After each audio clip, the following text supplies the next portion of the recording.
Halo semuanya, selamat datang di ringkasan visual kali ini. Coba deh tarik nafas sebentar, rileks, dan siap-siap buat sebuah perjalanan reflektif ke dalam diri kita sendiri. Sadar nggak sih, sering banget tembok paling tinggi yang halangin mimpi kita itu bukan soal kurang pintar, kurang modal, atau nggak ada waktu. Tapi ya, rasa takut yang sembunyi diam-diam di alam bawah sadar kita. Nah, hari ini kita bakal bongkar tembok itu pelan-pelan. Di sesi bedah buku kali ini, kita akan ngebahas satu karya yang luar biasa banget. Judulnya Langkah Berani, Kekuatan di Balik Setiap Percobaan. Tulisan Dr. Rahmat Maulana, MSI. Jujur aja, ini tuh bukan sekadar bacaan motivasi klise yang nyuruh kita cuma sekedar berpikir positif. Sama sekali bukan. Ini lebih ke panduan psikologis yang dalam banget soal gimana sih kita ngerespons ketidakpastian, ngatur kecemasan kita, dan pastinya ngebuka kunci potensi diri yang selama ini mungkin kekunci rapat di dalam sana.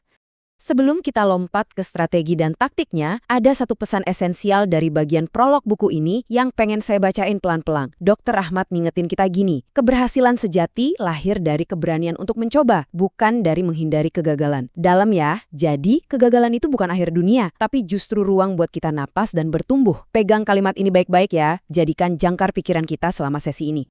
Oke, mari kita masuk ke bagian pertama, mitos versus fakta kegagalan. Di sini kita bakal memprogram ulang cara kita ngelihat kegagalan, sesuatu yang paling sering nahan kita buat melangkah maju. Gini, mitos terbesar yang sering banget dicekokin ke kita dari kecil itu adalah kegagalan itu garis finish, jalan buntu, game over. Tapi faktanya, enggak gitu sama sekali.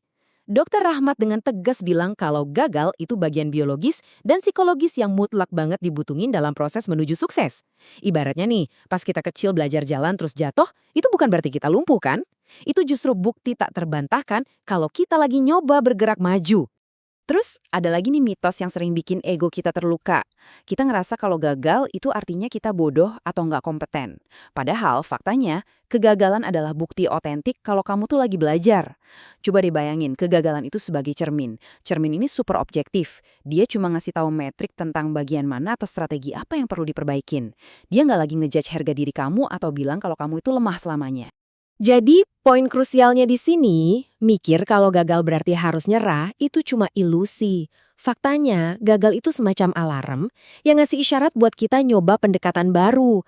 Gagal itu bukan lampu merah terang yang nyuruh kita matiin mesin terus pulang. Enggak, dia cuma lampu kuning, semacam navigasi taktis yang minta kita mikir sejenak, evaluasi strategi secara logis, putar setir sedikit, dan coba cara yang benar-benar beda. Kita lanjut ke bagian kedua. Kegagalan tokoh terkenal, atau jalan terjal menuju kejayaan. Nah, teori-teori tadi emang kedengarannya logis banget dan bagus di atas kertas kan? Tapi mari kita lihat gimana realitas yang babak belur ini justru yang ngebentuk para tokoh besar di dunia nyata. Coba kita ambil contoh Walt Disney. Siapa yang nggak kenal ikon imajinasi dunia ini? Ternyata dia pernah loh dipecat dari sebuah surat kabar karena dituduh kurang imajinasi dan nggak punya ide bagus. Gila kan? Terus ada Colonel Sanders, yang harus nelan penolakan ratusan kali di usianya yang udah menginjak 65 tahun.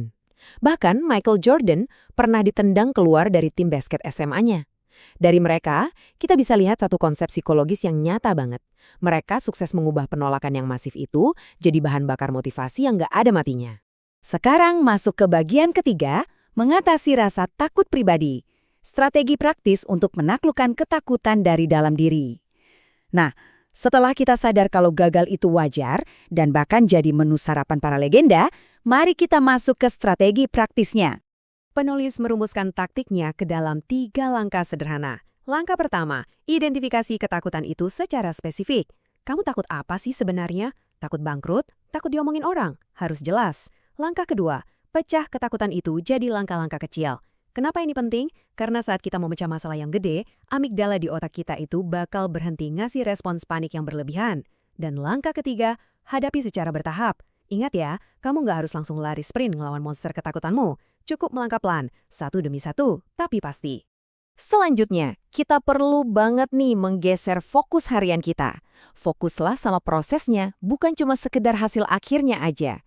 Percaya deh, ngubah fokus ke apa yang bisa kita pelajari, itu bahkan langsung nurunin level kecemasan kamu secara drastis. Terus, tantang pikiran-pikiran negatif kamu pakai logika, seolah-olah kamu itu pengacara buat diri kamu sendiri. Cari dukungan sosial dari circle yang tepat. Dan yang paling esensial, visualisasikan kesuksesan kamu buat memprogram ulang sistem saraf kamu sebelum benar-benar bertindak. Oke, kita bergeser ke bagian keempat, memupuk mentalitas berani mencoba. Mari kita lihat gimana caranya kita bisa mengunci taktik-taktik yang barusan kita bahas itu supaya jadi karakter yang permanen di dalam diri. Disinilah letak fondasi dari semua transformasi kita. Growth mindset atau pola pikir berkembang. Sederhananya, ini adalah keyakinan absolut kalau kemampuan dan kecerdasan kamu itu nggak dipahat mati di atas batu. Otak kita tuh plastis, fleksibel banget. Dia bisa terus berkembang lewat dedikasi, usaha, dan dengan cara memandang kegagalan murni sebagai peluang buat belajar. Pola pikir inilah yang ngefasilitasin kita ngerangkul resiko tanpa harus merasa ketakutan sampai kaku. Ada satu hal penting yang pengen saya sampaikan langsung ke kamu, rangkul ketidakpastian. Ya, zona nyaman itu emang rasanya aman banget, tapi nggak akan ada yang bisa tumbuh di sana. Kita semua setuju kok kalau zona nyaman itu sangat menggoda, rasanya anget dan ngejaga kita dari cibiran orang. Tapi dengerin saya baik-baik, kamu nggak bakal pernah nemuin karya besar, inovasi, atau kebahagiaan sejati selama kamu masih sembunyi dan nyari aman di tanah kenyamanan itu. Nah, ini membawa kita ke bagian kelima, kekuatan pikiran dan keyakinan. Atau lebih spesifiknya, kekuatan dari efikasi diri. Ini tuh semacam motor penggerak dari semua tindakan berani kita. Perbedaannya benar-benar mendasar banget. Pola pikir yang disetir sama ketakutan itu cuma bakal bikin kita ngindarin risiko. Murni cuma buat mencegah kerugian dan rasa malu. Efeknya, kita jadi lumpuh, nggak kemana-mana. Sebaliknya, efikasi diri, atau gampangnya, keyakinan utuh kalau kita tuh mampu nyelesain masalah, bakal ngeberdayain kita buat berani ngambil risiko yang terukur. Tujuannya apa? Ya buat dapat pertumbuhan dan wawasan baru. Efikasi diri inilah yang bakal mutusin rantai keraguan dan bikin kita berani lompat. Dan tahu nggak, komitmen buat punya ketangguhan mental ini bukan sekedar omong kosong motivasi. Ini beneran ngasih hasil jangka panjang yang nyata. Ia bakal ningkatin kesejahteraan emosional harian kamu secara signifikan.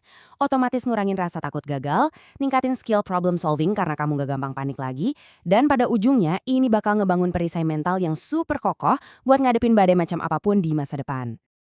Akhirnya kita sampai di bagian keenam, inspirasi untuk melangkah maju. Waktunya merangkul potensi kamu yang sebenarnya.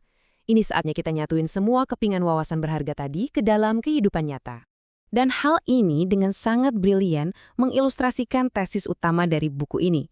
Keberanian bukanlah ketiadaan rasa takut, melainkan keputusan untuk bertindak meskipun rasa takut itu ada. Keberanian itu bukan berarti kamu tiba-tiba jadi kebal kayak superhero. Sama sekali bukan. Keberanian itu adalah sebuah keputusan sadar untuk tetap mengayunkan langkah dan terus bertindak, sekalipun tangan kamu lagi keringatan dingin dan jantung kamu deg-degan parah. Dr. Ahmad menutup karyanya ini dengan satu pernyataan yang benar-benar powerful. Kunci untuk mengubah hidup Anda terletak pada keberanian untuk mencoba, meskipun gagal adalah bagian dari perjalanan itu. Sekali lagi, kegagalan itu bukan musuh yang harus dijauhin. Dia itu sahabat perjalanan yang jujur banget, yang justru bakal ngebimbing kamu buat ketemu sama versi terbaik dari diri kamu sendiri. Jadi, setelah semua obrolan dan wawasan mendalam kita hari ini, saya mau ninggalin kamu sama satu pertanyaan penting. Apa satu langkah berani yang bakal kamu ambil hari ini? Nggak usah nunggu besok, dan tolong jangan nunggu sampai kamu ngerasa siap 100%. Mulai aja dulu, aplikasikan pelajaran berharga ini dan temukan potensi luar biasa kamu. Teruslah berani mencoba, dan sampai jumpa di ringkasan visual kita berikutnya.